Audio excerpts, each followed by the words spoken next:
नमस्कार दोस्तों, आज हम बात करने वाले हैं प्रकाश की परावर्तन, जो कि क्लास 10th में साइंस का सबसे पहला चैप्टर है और ये सबसे ज़्यादा इम्पोर्टेंट है। हर साल इसमें से बहुत सारा क्वेश्चन आपको डायरेक्ट देखने को मिलता है। तो अगर आप साइंस में अच्छे नंबर लाना चाहते हैं तो आज जो हम प्रकाश के परावर्तन में जितने भी क्वेश्चन बताएंगे सभी को एक कॉपी में लिख करके और उसे जरूर एक बार एग्जाम से पहले देख लीजिएगा, चाहे वो सेटअप एग्जाम हो या फिर आपका मेन एग्जाम हो।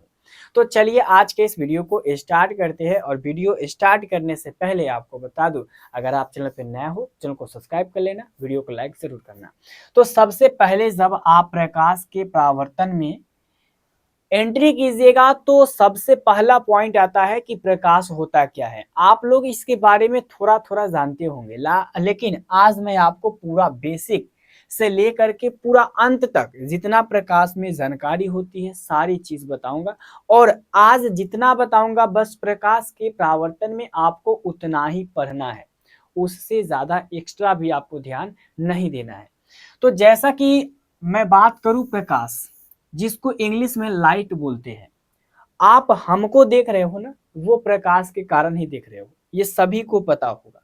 या फिर आप लोग क्लास जब 9th में होंगे तो ये पढ़े होंगे कि प्रकाश वह कारक होता है जिससे हम किसी वस्तु को देखते हैं, वो भी सही है। प्रकाश क्या करता है, अंधेरा को दूर करता है, वो भी सही है। लेकिन यहाँ पे मैं आप सभी को जो एग्जाम में लिखने लायक होता है वो बताऊंगा। जैसे आप देख सकते हो कि प्रकाश ऊर्जा का एक रूप है। मतलब प्रकाश क्या है, एक ऊर्जा का रूप है, एक एनर्जी है प्रकाश। यहाँ ध्यान दीजिएगा, पॉइंट सभी को समझना है। प्रकाश एक ऊर्जा का रूप है जो हमें देखने में सहायता करता है। अभी हमने क्या बताया, प्रकाश एक ऊर्जा का रूप है जो देखने में सहायता प्रदान करता है, जिससे हम देखते हैं। ठीक है, आगे देखिएगा। जब हम किसी वस्तु पर प्रकाश डालते हैं या फिर जब किसी वस्तु पर प्रकाश डाला जाता है या फिर टकराता है तो वह प्रकाश परावर्तित होकर हमारे आंखों तक पहुंचता है, जिससे हम वह वस्तु दिखाई देती है। जैसे जब हम किसी भी ऑब्जेक्ट पर अंधेरा के समय में लाइट टच का मारते हैं तो प्रकाश क्या होता है, उसके शरीर पे पड़ के और वहां से लौट करके हमारे आंखों तक आती है, तब हम उसे देखते हैं। ये बात समझ में आई। जैसे कि इसे आप देख पा रहे हो तो इस पे उधर से लाइट पड़ रहा है और लाइट पड़ने के यहाँ से रिफ्लेक्ट होकर के कैमरा में जा रहा है, और जिस वजह से आप इसे आसानी से अच्छे तरीका से देख पा रहे हो। तो बस एक ही चीज याद रखना है कि प्रकाश कोई भी ऑब्जेक्ट पर, कोई भी वस्तु पर पड़ता है, ठीक है, और पड़ने के बाद वो हमारी आंखों तक आता है, तब हम उसे क्या करते हैं, देखते हैं। ये बात समझ जाइएगा।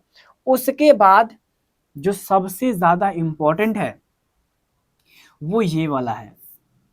लेकिन उससे पहले ये देखो, जब हम प्रकाश को रूपांतरित माध्यम में ही देख सकते हैं तो निर्वात में प्रकाश की चाल 3 गुना 10 का पावर 8 मीटर पर सेकेंड होती है। अब यहाँ पे आती है कि निर्वात क्या है।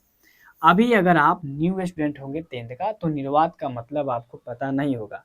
तो निर्वात का मतलब होता है जहां पे ना कोई वायु होके, ना कोई प्रेशर होके, दाब होके, कुछ भी ना होके, ना कहीं पे पृथ्वी का खिंचाव होके। तो निर्वात का मतलब यहाँ पे मैं आपको साधारण बताऊं तो जहां पे कुछ भी ना होके, ठीक है, निर्वात जिसमें धूल कण वायु कुछ भी ना रहे।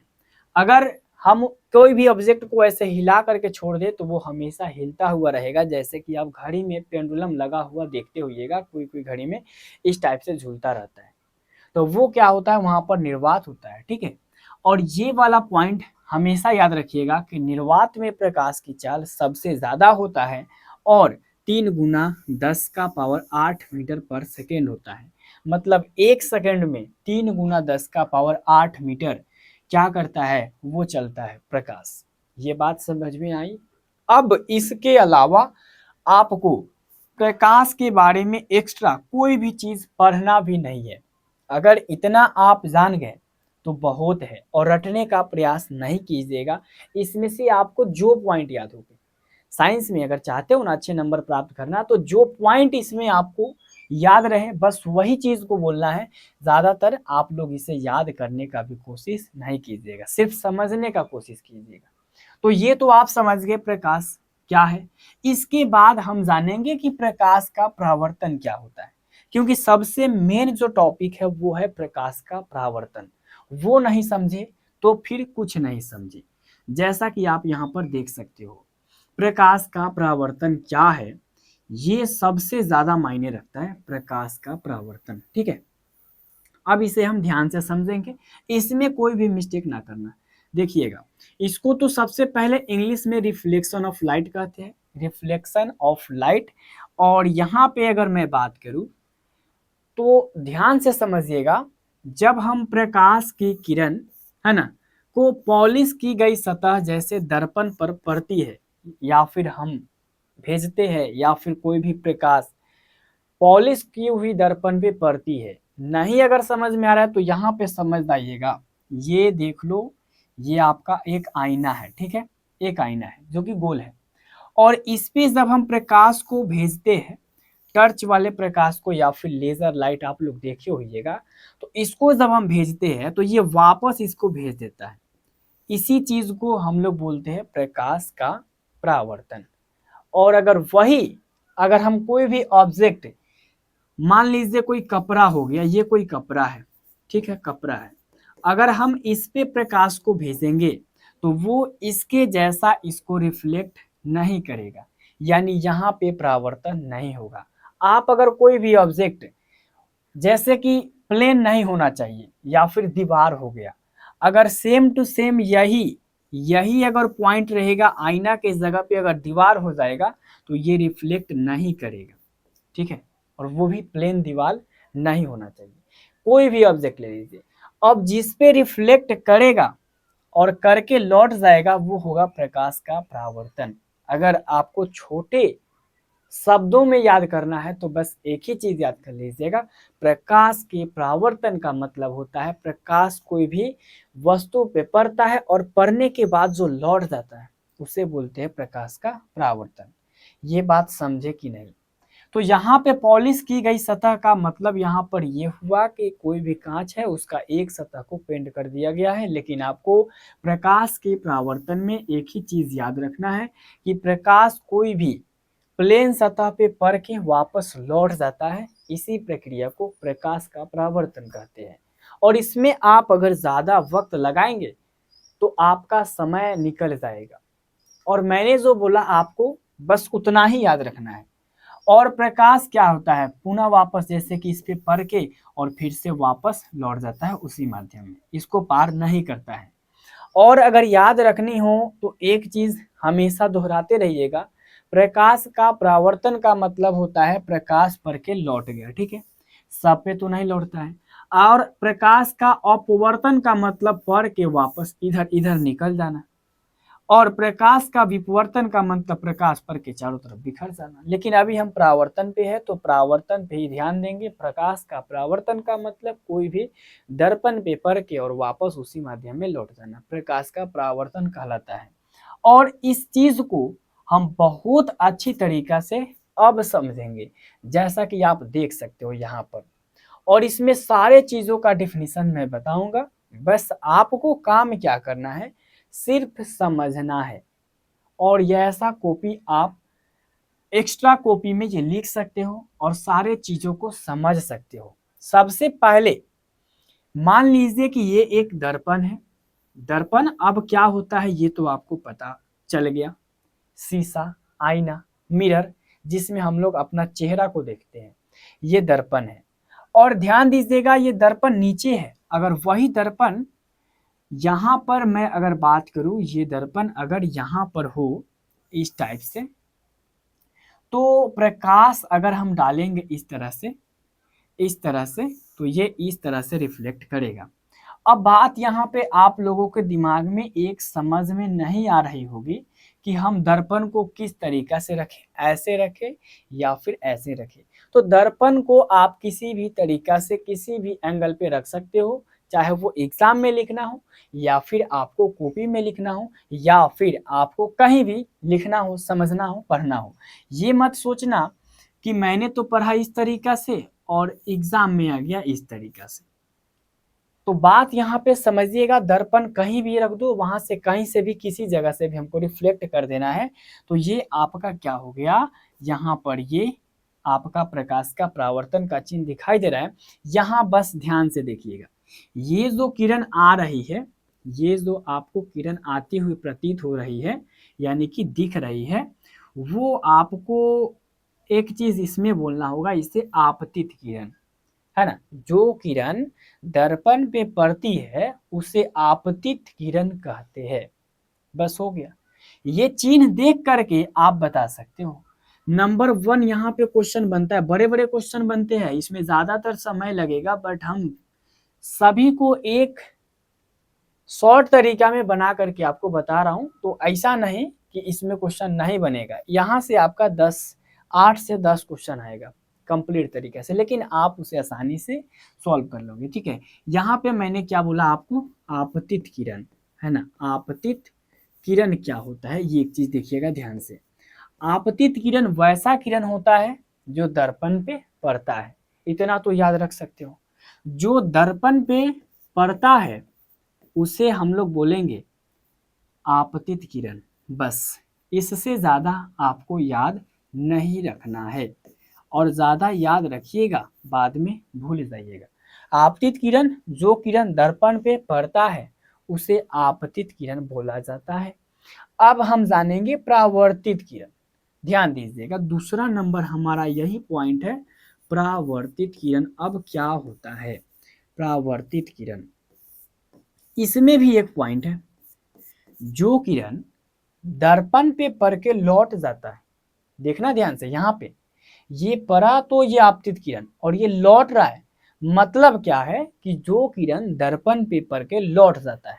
बस यहाँ पर ध्यान दीजिएगा सभी लोग, अगर पॉइंट बाय पॉइंट आपने ध्यान दिया तो समझ जाइए सब परफेक्ट है।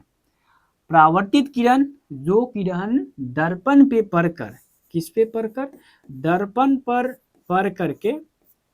पड़ के लौट जाता है।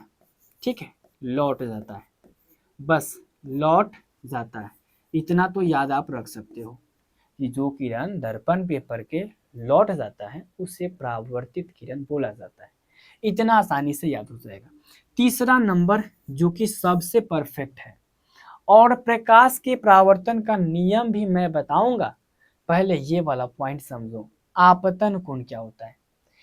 उससे पहले ये समझो अभिलंब क्या होता है। ठीक है, अभिलंब, एक मिनट, अभिलंब यहाँ पे मैंने आपको बताया, अभिलंब ये वाला पॉइंट। तो अभिलंब अब होता क्या है, ध्यान दीजिएगा, मैं यहाँ पे लिखता हूँ अभिलंब। ठीक है, अभिलंब होता क्या है। तो अभिलंब अगर आपसे एग्जाम में पूछे तो बोलिएगा दर्पण पर पड़े लंब को अभिलंब बोलते हैं। ठीक है, दर्पण पे पड़े लंब को अभिलंब बोलते हैं, और किताब में या फिर कहीं भी देखिएगा तो इसको अलग अलग तरीका से लिखा होगा, लेकिन आपको वही याद करना है जो आपसे याद होके, और जो सही हो वो भी सही, ये भी सही। यानी दर्पण पर पड़े लंब को क्या बोलेंगे, लंब को अभिलंब बोलेंगे। और लंब का मतलब ये 90 डिग्री, दर्पण से 90 डिग्री, जो कि आपको याद रखना नहीं है।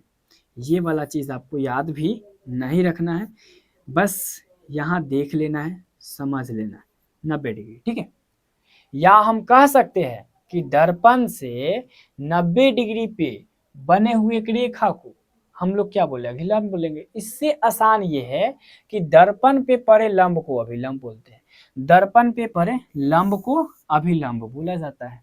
इतना तो सिंपल बात है, याद रख सकते हो। बस इसी तरीका से सारा क्वेश्चन को याद करते जाओ। ध्यान दीजिएगा आगे, ये तो अभिलंब हो गया। अब मैं आपको चौथा पॉइंट बताने जा रहा हूं।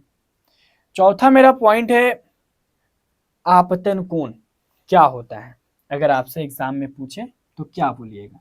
और आपतन कोण को यहाँ पे मैं लिख देता हूं, आर से सूचित किया जाता है, आई से, एक मिनट, आपतन कोण को आई से सूचित किया जाता है और परावर्तन कोण को आर से। तो आप कंफ्यूज ना होइएगा, ये अगर एग्जाम में पूछे या फिर आए तो।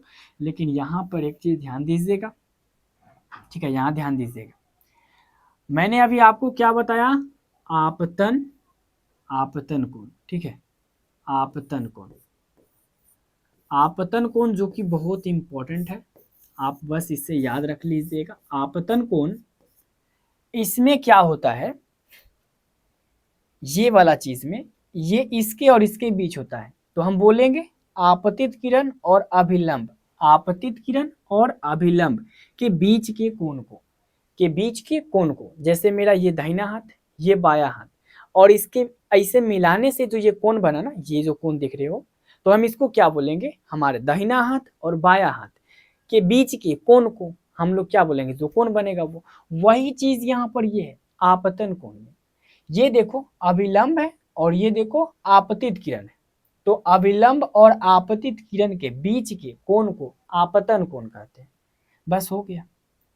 किसके किसके बीच के, तो अभिलंब हो गया, बस यही तो याद रखना है, अभिलंब हो गया, और दूसरा यहाँ पर पॉइंट आपका हो गया अभिलंब के साथ साथ आपतित किरण, और आपतित किरण एक नंबर है, ये पॉइंट याद रख लो। या फिर आप अगर सही तरीके से उतारना चाहते हो तो अभिलंब और आपतित किरण, ठीक है, आपतित किरण के बीच के कोण को क्या बोलते हैं, आपतन कोण बोलते हैं। और अगर आपने आपतन कोण सही से याद कर लिया तो परावर्तन कोण भी याद हो जाएगा। आप सोच के बताओ, अपना दिमाग का इस्तेमाल करके परावर्तन कोण किसे कहेंगे, मैं यहाँ पे लिख रहा हूँ परावर्तन कोण, परावर्तन कोण।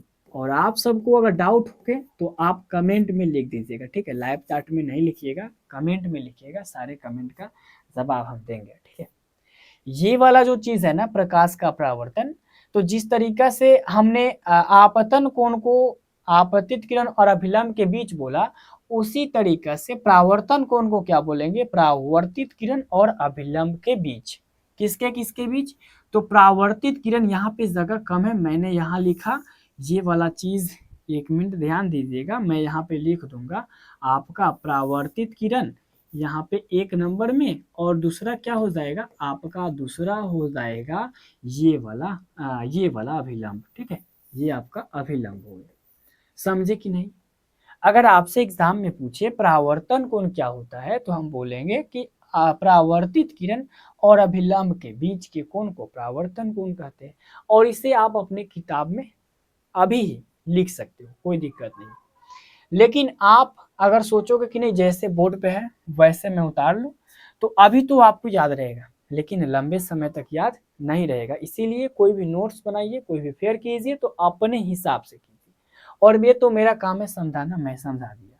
उसके बाद इसमें एक पॉइंट बनता है, यहाँ पे एक चीज आप लोग नोट नहीं किए हो, ध्यान दीजिएगा, यहाँ पे एक होता है आपतन बिंदु, जिसका नाम आप लोग सुने होंगे, आपतन बिंदु। अब ये भाई होता क्या है, तो आपतन बिंदु ध्यान से देखिएगा, आपतन बिंदु में आपतित किरण दर्पण के जिस बिंदु पर मिलती है, आपतित किरण ये दर्पण है, तो दर्पण के जिस बिंदु पर मिलती है उसे हम लोग बोलते हैं आपतन बिंदु। बस हो गया इतना। अगर आप सही तरीका से, ईमानदारी से बता रहा हूं, कंप्लीट कर लेते हैं तो इसमें का बेसिक जो चीज है ना वो आप जान गए, बस इतना चीज।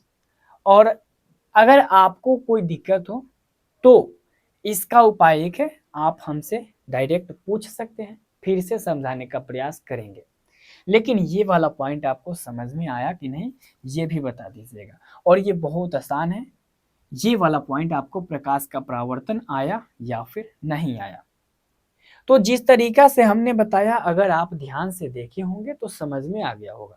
तो प्रकाश का परावर्तन में हमने एक चीज पढ़ा, आपतित किरण जो किरण दर्पण पे पड़ती है, परावर्तित किरण जो किरण लौट जाती है दर्पण पे पड़ के, अभिलंब तो दर्पण पर जो दर्पण पे ठड़े लंब को, या फिर दर्पण पे जो लंब रहता है उसे हम लोग अभिलंब बोलते हैं। जिस तरीका से बोलो, दर्पण पे जो लंब रहता है उसे अभिलंब बोलते हैं। अगर आपने दूसरे तरीके से भी याद किया है तो कोई दिक्कत नहीं, याद कर सकते हो।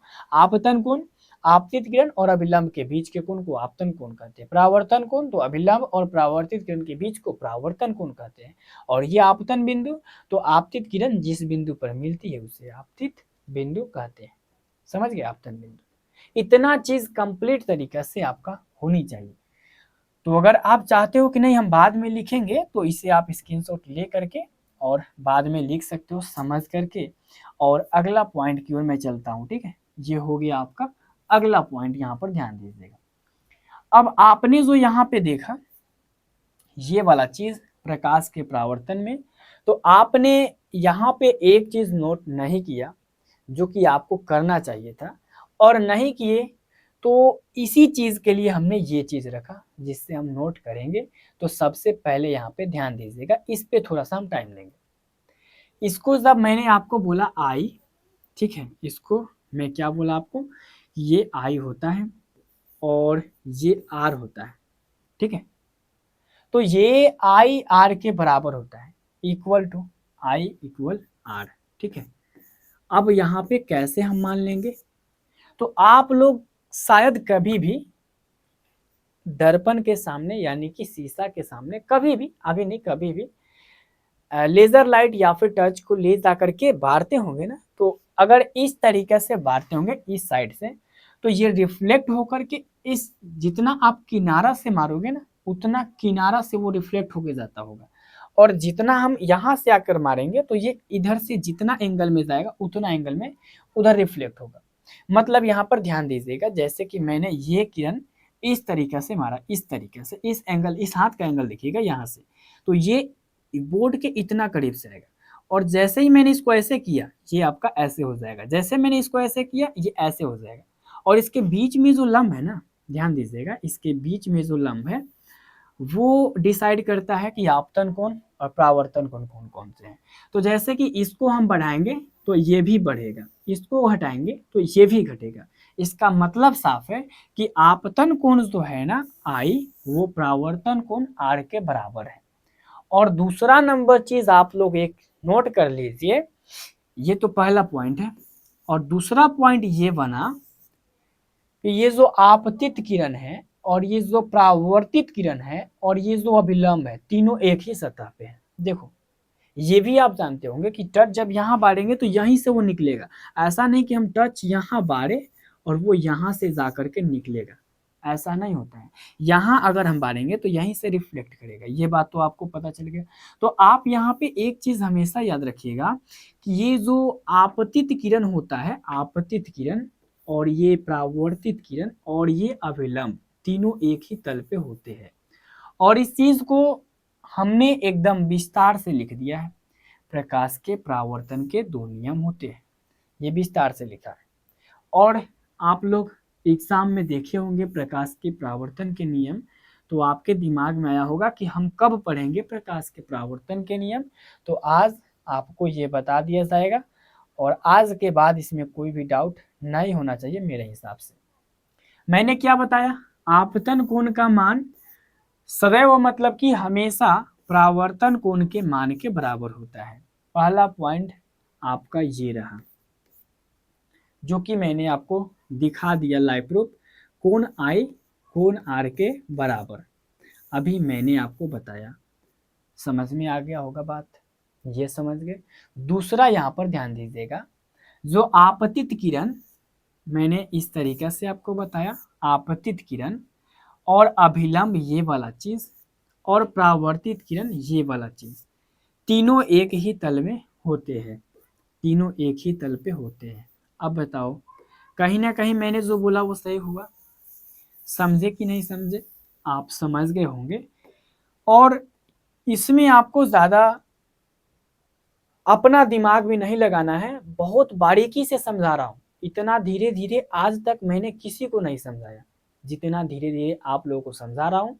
कारण ये है कि अभी जो मैं क्वेश्चन बताऊंगा आप उसे नोट करेंगे और वही एग्जाम में आएगा, इसीलिए मैं इसे धीरे धीरे बता रहा हूँ। तो टेंशन नहीं लीजिएगा। और ये दोनों आपको समझ में आया कि नहीं ये भी बता दीजिएगा। समझना इसमें क्या है, प्रकाश की परावर्तन का नियम कहता है आपतन कोण परावर्तन कोण के बराबर होता है। अगर उतना याद नहीं है तो बस ये याद कर लो, कोण आई कोण आर के बराबर होता है, ये तो याद कर सकते हो, पहला नियम हो गया। दूसरा नियम, आपतित किरण जो पड़े है ना, जो किरण दर्पण पे पड़ता है, फिर वहां पे जो अभिलंब होता है, उसके बाद जो परावर्तित किरण जो लौटता है, वो तीनों एक ही तल पे होते हैं। इसमें लॉजिक है, ठीक है, इसमें लॉजिक है, इसे आप आसानी से याद कर सकते हो। चलिए तो आगे बढ़ते हैं, इतना तक क्लियर है। अब मैं आता हूं सबसे मेन पॉइंट, जो कि आप लोगों के मन में कहीं ना कहीं डाउट होता होगा कि आखिरकार ये दर्पण होता क्या है। अब दर्पण के बारे में विस्तार से बताऊंगा, उससे पहले सोच लो कि क्या तुम्हें दर्पण आ जाएगा? बिल्कुल आ जाएगा, क्यों नहीं आएगा? ऐसा मत बोलना। यहाँ पे देखो, यहाँ पे देखो, दर्पण क्या होता है अभी रियलाइज करके बताऊंगा। शीशा, दर्पण, जिसमें हम लोग का इमेज बनता है, इमेज को प्रतिबिंब बोला जाता है, और बिंब प्रतिबिंब क्या होता है, इसमें आप चक्कर मत खाइएगा। बिंब का मतलब मैं, और प्रतिबिंब का मतलब मेरा जो छाया शीशा में बनेगा, आईना में बनेगा, जिसमें हम फेस देखते हैं, अपना चेहरा को देखते हैं। तो दर्पण क्या होता है? दर्पण एक चमकदार पृष्ठ होता है। अब आप कहिएगा कि हम दर्पण के सामने जाते हैं तो उसको कहाँ कभी भी चमकते हुए देखे हैं? तो दर्पण अपने आप नहीं चमकता है। दर्पण पे जब हम लाइट को मारेंगे तो वो रिफ्लेक्ट करेगा लाइट को, और वहां पे वो चमकेगा। तो कहने का मतलब हम सीधा कह सकते हैं कि दर्पण एक चमकदार पृष्ठ का मतलब सतह होता है, जो स्वयं पर यानी कि अपने ऊपर पड़ने वाले प्रकाश, आपतित प्रकाश, बोले ना, आपतित का मतलब होता है पड़ना, तो आपतित प्रकाश यानी कि उस पे पड़ने वाले प्रकाश के अधिकांश भाग को परावर्तित कर देता है। परावर्तित मतलब लौटा देता है। अभी तो प्रकाश के परावर्तन में हमने पढ़ा। तो अभी क्या मैं बोला कि दर्पण एक चमकदार पृष्ठ होता है जो अपने ऊपर पड़ने वाले प्रकाश को परावर्तित कर देता है। परावर्तित कर देता है मतलब लौटा देता है। बस हो गया पॉइंट, वो दर्पण कहलाता है। दर्पण का मुख्य रूप से दो प्रकार होते हैं। अब कौन कौन से होते हैं सब चीज मैं बताऊंगा, पहले ये समझ लो दर्पण होता है क्या है। समझ गए? तो दर्पण में आपको कुछ याद नहीं करना है। दर्पण में बस एक चीज आप लोगों को नोट कर लेना है कि दर्पण जो प्रकाश को वापस भेज देता है, यानी कि प्रकाश के अधिकांश भाग को वापस भेज देता है, रिफ्लेक्ट कर देता है। बस इतना तो आपको याद ही करना है, इससे ज्यादा नहीं। समझ गए? दर्पण का मतलब जो अपने ऊपर पड़ने वाले प्रकाश को वापस भेज देता है, रिफ्लेक्ट कर देता है, और वो एक चमकदार सतह होता है। और दर्पण दो प्रकार के होते हैं, ये तो हमेशा आपको याद रखना ही पड़ेगा कि दर्पण के दो प्रकार होते हैं। अब कौन कौन से होते हैं, चलिए आगे देखते हैं। जैसे कि हमने आपको बताया दर्पण के प्रकार, तो दर्पण के प्रकार दो होते हैं, टाइप ऑफ मिरर। तो there are two type of mirror, there are two type of mirror. Number one समतल दर्पण, और नंबर दो गोलीय दर्पण। समतल दर्पण, गोलीय दर्पण। अब आपके मन में एक विचार आया कि जब मैंने इतना पढ़ ही लिया कि समतल दर्पण होते हैं, गोलीय दर्पण होते हैं, तो क्यों ना इसके बारे में भी जान लो। तो आप सबका शक बहुत परफेक्ट है, और मैं आप सभी को बताऊंगा कि समतल दर्पण आखिर होता क्या है। सबसे पहले समतल दर्पण सोचने से पहले आप इसे ध्यान से पढ़ो। समतल दर्पण, समतल दर्पण यानी कि प्लेन दर्पण। प्लेन दर्पण का मतलब यहाँ पर जो सीधा होके, सीधा होके, समझ रहे हो? तो समतल दर्पण जिसका सतह समतल होके, जिसका सतह क्या होके, समतल होके। समतल का मतलब एकदम सीधा होके, टेढ़ टाढ़ ना होके। समतल दर्पण मतलब उसका सतह एकदम सीधा, ये दिख रहा हो, सीधा होके। या फिर इस बोर्ड को देखो, इस बोर्ड में देख रहे हो कि कांच, ये जो शीशा है वो गोल है नहीं है, टेढ़ मेढ़ है नहीं है, एकदम सीधा है। तो समतल दर्पण मतलब कि जो पूरा सीधा रहे, एकदम प्रॉपर तरीका से जान लो। और गोलीय दर्पण, गोलीय दर्पण, गोलीय दर्पण जो गोल हो, गोलीय दर्पण जो गोल हो, समतल दर्पण जो समतल हो अर्थात सीधा हो। ये वाला पॉइंट समझिएगा। तो यहाँ पे आप अगर नहीं समझ पाए तो इसे याद कर लो, समतल दर्पण। तो वे दर्पण जिनका परावर्तक पृष्ठ समतल होता है उसे समतल दर्पण कहते हैं। अब आप सोचिएगा कि परावर्तक पृष्ठ क्या होता है। तो हमने बहुत पहले आपको बताया परावर्तक पृष्ठ का मतलब होता है उसका सतह, ये सतह, ये दर्पण है तो उसका सतह। तो जिसका सतह क्या हो, समतल हो, उससे समतल दर्पण। बस इतना याद करना है। समतल दर्पण किसे कहते हैं, तो जिसका सतह समतल हो उसे समतल दर्पण कहते हैं।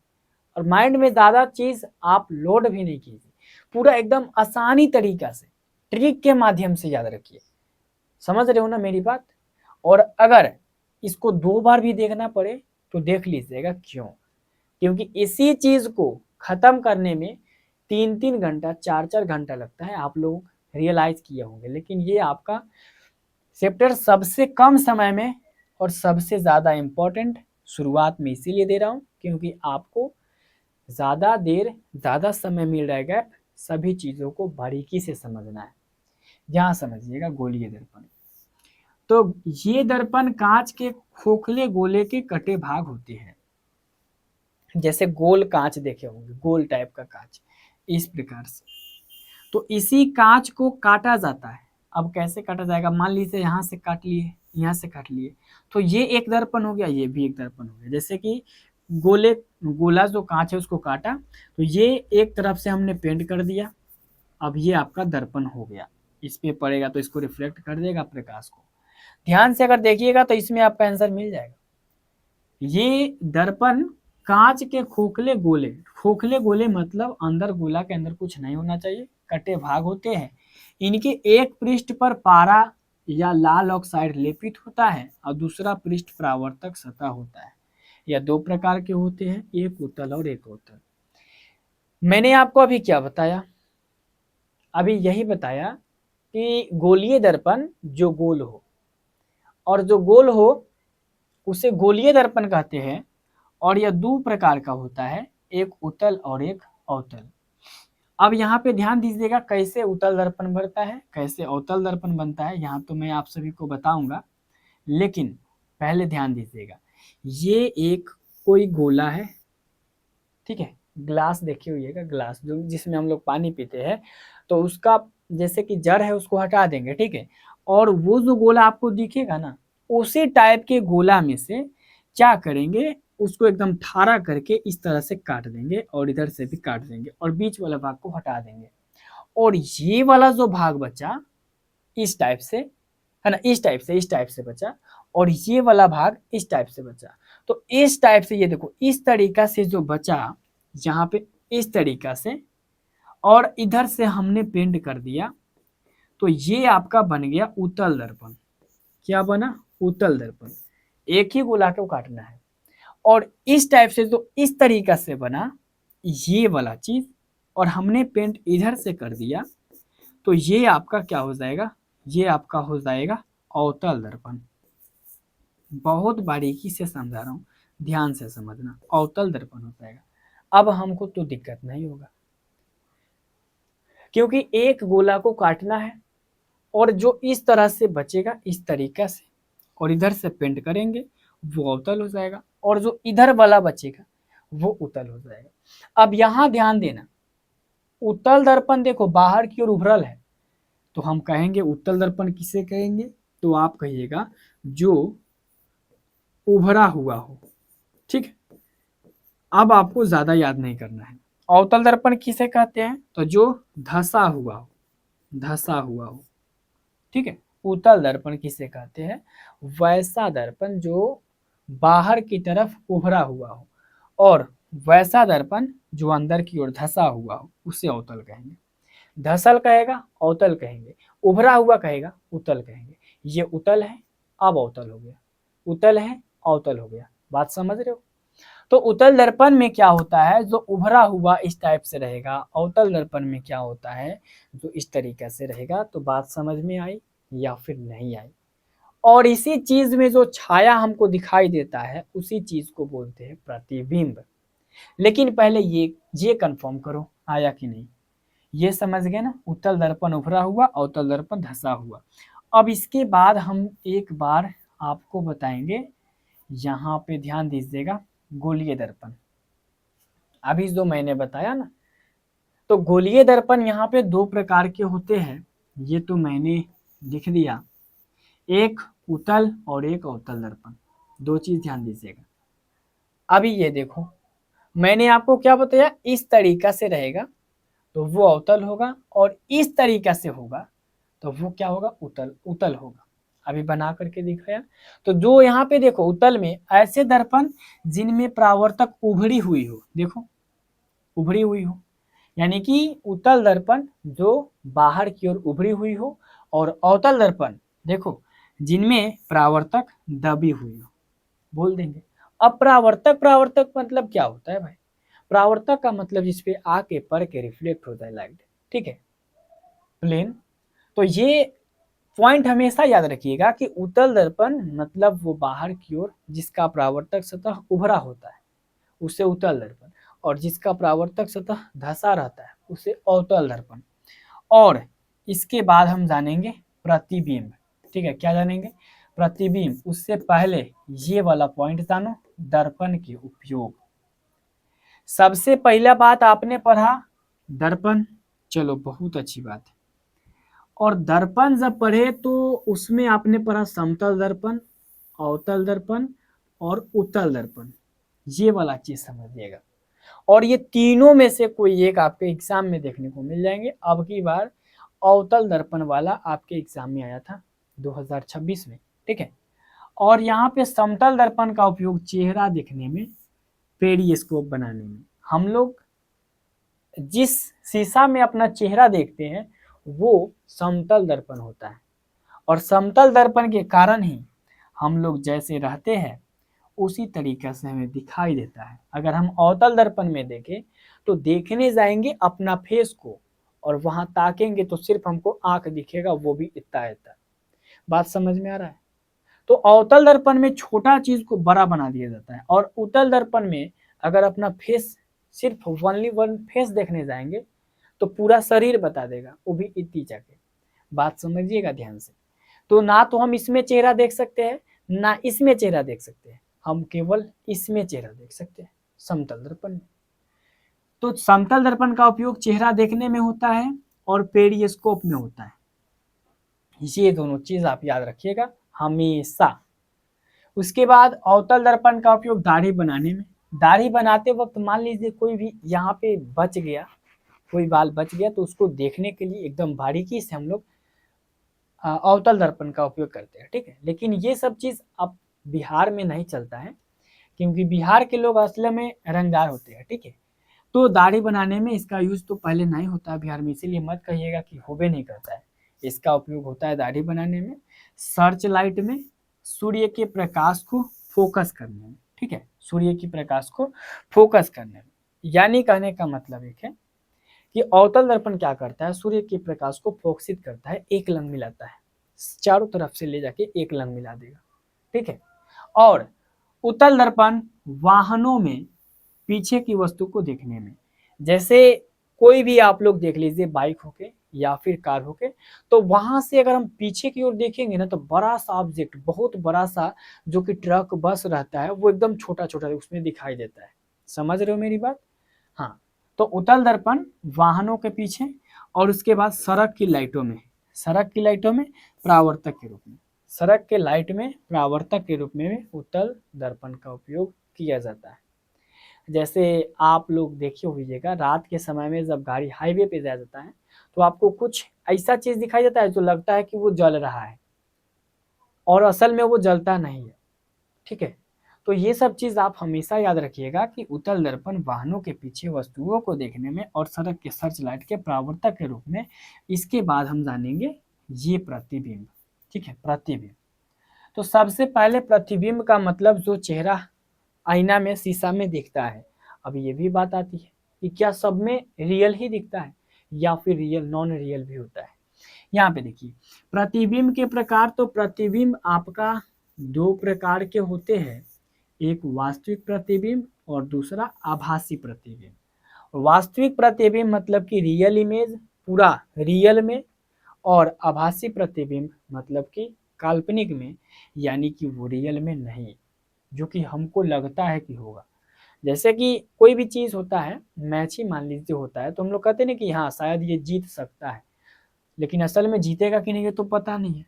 तो अब हम बात करेंगे वास्तविक प्रतिबिंब क्या होता है। उसके पहले तो प्रतिबिंब छूट गया। यहाँ देखो, प्रतिबिंब वस्तु के किसी बिंदु से चलने वाली प्रकाश की किरणें परावर्तन या अपवर्तन के पश्चात जिस बिंदु पर मिलती है या मिलती हुई प्रतीत होती है, उसे इस बिंदु को प्रतिबिंब कहते हैं। जब वस्तु को दर्पण के सामने रखा जाता है तो दर्पण में उसकी आकृति बन जाती है। दर्पण में बनी आकृति को प्रतिबिंब कहते हैं। इतना सारा देख के आपका दिमाग हैंग हो गया होगा, लेकिन मैं हैंग होने नहीं दूंगा। ध्यान दीजिएगा यहाँ पे। आप इसे प्रतिबिंब अगर आपसे एग्जाम में पूछे तो आप सीधा सीधी कह सकते हैं कि जब किसी दर्पण के सामने किसी वस्तु को रखा जाता है तो वो उसका छाया मतलब कि छाया उसका उसमें उसका छाया दर्पण में बनता है, जिससे हम लोग बोलते हैं प्रतिबिंब। जैसे ये आईना है, आईना को हमने आईना के सामने यहाँ पे रख दिए किसी ऑब्जेक्ट को, ठीक है, और इस ऑब्जेक्ट का जो प्रतिबिंब है वो इसके अंदर बनेगा, इसी के जैसा सेम टू सेम। समझ रहे हो? तो कहने का मतलब यह है कि प्रतिबिंब का मतलब होता है कि जब हम किसी भी वस्तु को, पदार्थ को, आदमी को, कोई भी ऑब्जेक्ट को दर्पण के सामने रखते हैं तो उसका प्रतिबिंब बन जाता है या फिर उसका एक इमेज दर्पण में बनता है, जिसे हम लोग बोलते हैं प्रतिबिंब। और कैसे बनता है तो अभी हमने आपको बताया थोड़ी देर पहले प्रकाश में कि प्रकाश किसी भी ऑब्जेक्ट पर, किसी भी वस्तु पे पड़ता है, जैसे हमारे ऊपर पड़ रहा है, तो यहाँ पड़ने के बाद और ये रिफ्लेक्ट होकर के कैमरा में जा रहा है, तब ये कैमरा हमको देख पा रहे हैं, तब आप हमें देख रहे हो। उसी प्रकार से वस्तु के किसी भी बिंदु से, अगर यहाँ मैंने हाथ अपना रखा तो यहाँ से प्रकाश टकरा के वो जा रहा है कैमरा में, तो वस्तु के किसी बिंदु से, कहीं से भी, ये मेरा पॉइंट है, मान लीजिए वस्तु है, तो वस्तु के किसी भी बिंदु से चलने वाली प्रकाश की किरणें अपरावर्तन अपवर्तन के बाद, ठीक है, यानी कि ध्यान से समझिएगा, वस्तु के किसी भी बिंदु से, किसी भी पॉइंट से चलने वाली प्रकाश की किरणें दर्पण या परावर्तन के बाद जिस बिंदु पर मिलती है या मिलती हुई प्रतीत होती है उसे हम लोग बोलते हैं प्रतिबिंब। और अगर आप एक बार इसे याद कर लिए तो वास्तविक प्रतिबिंब और आभासी प्रतिबिंब याद करने की जरूरत नहीं होगा, आप आसानी से याद कर लोगे। पहले इसको एक बार देख लो। प्रतिबिंब होता क्या है, तो किसी वस्तु से चलने वाली प्रकाश की किरणें दर्पण से परावर्तन और अपवर्तन के बाद जिस बिंदु पे मिलती है उसे हम लोग बोलते हैं प्रतिबिंब। समझे या फिर नहीं? अगर अभी भी अगर आपको दिक्कत है तो एक बार कोशिश करो और यहां से लेकर यहां तक एक बार याद कर लो, और अगर आप ये क्वेश्चन याद कर लेते हो तो अपने आप ये क्वेश्चन याद हो जाएगा। यहां देखो, यहां पर वास्तविक प्रतिबिंब सेम टू सेम है। जब किसी बिंदु वस्तु से चलने वाली प्रकाश की किरणें परावर्तन अपवर्तन के बाद दूसरे बिंदु पर वास्तव में मिलती है तो वास्तविक प्रतिबिंब, और वास्तव में नहीं मिलती है तो आभासी प्रतिबिंब। ये देखो, वास्तव में मिलती है तो उसे वास्तविक प्रतिबिंब, वास्तव में नहीं मिलती है तो उसे आभासी प्रतिबिंब। इसमें ज्यादा तो दिमाग भी नहीं लगाना पड़ रहा है, जो है सो बोला जा रहा है। यानी कि किसी भी वस्तु के किसी भी पॉइंट से प्रकाश की किरण दर्पण पे परावर्तन अपवर्तन के बाद जिस बिंदु पे मिलती है उसे प्रतिबिंब कहते हैं। ये अगर आप याद कर लेते हो तो ये आसानी तरीके से आप समझ जाओगे। और एक चीज इसमें याद हमेशा रहनी चाहिए, वास्तविक प्रतिबिंब को पर्दे पर प्राप्त किया जा सकता है, वास्तविक प्रतिबिंब को पर्दे पर प्राप्त किया जा सकता है, लेकिन आभासी प्रतिबिंब को पर्दे पर प्राप्त नहीं किया जा सकता। ये दो पॉइंट अगर आप याद रखते हो, एग्जाम में एक पॉइंट देखने को मिल जाएगा। तो मैंने क्या बताया आपको अभी, वास्तविक प्रतिबिंब जो पर्दे पर प्राप्त किया जाएगा और आभासी जो पर्दे पर प्राप्त नहीं किया जाएगा। उसके बाद मैंने आपको ये वाला चीज नहीं बताया जो कि बताना चाहिए ये आपका दर्पण सूत्र है 1/f बराबर 1/u प्लस 1/v, जो कि बहुत ज़रूरी है। सिर्फ आप इसका सूत्र अगर याद कर लेते हो तो एग्जाम में ये देखने को मिल जाएंगे। उसके साथ ही साथ लेंस सूत्र भी याद कर लीजिएगा, यहाँ पर माइनस हो जाता है, ठीक है, यहाँ माइनस हो जाता है केवल, तो वो आपका लेंस हो जाएगा। एक याद कीजिएगा, दोनों याद हो जाएगा। लेंस सूत्र पूछेगा, यहाँ माइनस लगा दीजिएगा, ठीक है। उसके बाद जो कि मेरा लास्ट है, ठीक है, रेखीय आवर्धन।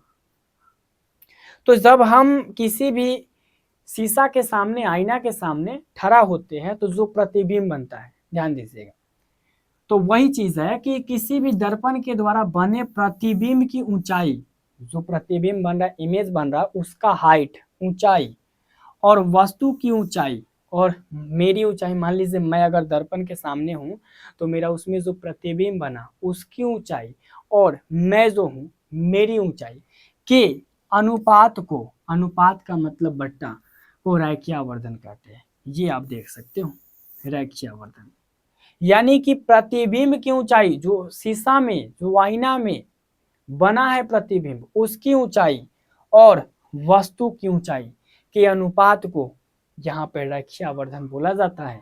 और ये बहुत ज्यादा इंपॉर्टेंट है आपके एग्जाम के लिए। ये जो जितना हमने पॉइंट आपको बताया, ईमानदारी से बोल रहा हूँ, अगर इतना पॉइंट अगर आपका क्लियर है प्रकाश के परावर्तन में और क्लियर कर लीजिएगा तो प्रकाश के परावर्तन का कोई भी क्वेश्चन आएगा नहीं छूटेगा। हाँ, अगर वो क्वेश्चन आए जो आपसे छूटेगा, उस क्वेश्चन को अगली बार हम जरूर बताएंगे और 2 बार में इसका एंड कर देना है। 70% हमने इसका एंड कर दिया और 30% बचा तो अगली बार में कर भी दूंगा वो भी। तो आई होप कि आज का वीडियो आपको अच्छी तरीके से समझ में आई होगी। अगर कोई डाउट हो, दिक्कत हो तो आप हमसे पूछ सकते हो। मिलते हैं इसी के साथ नेक्स्ट वीडियो में, तब तक के लिए जय हिंद, जय भारत।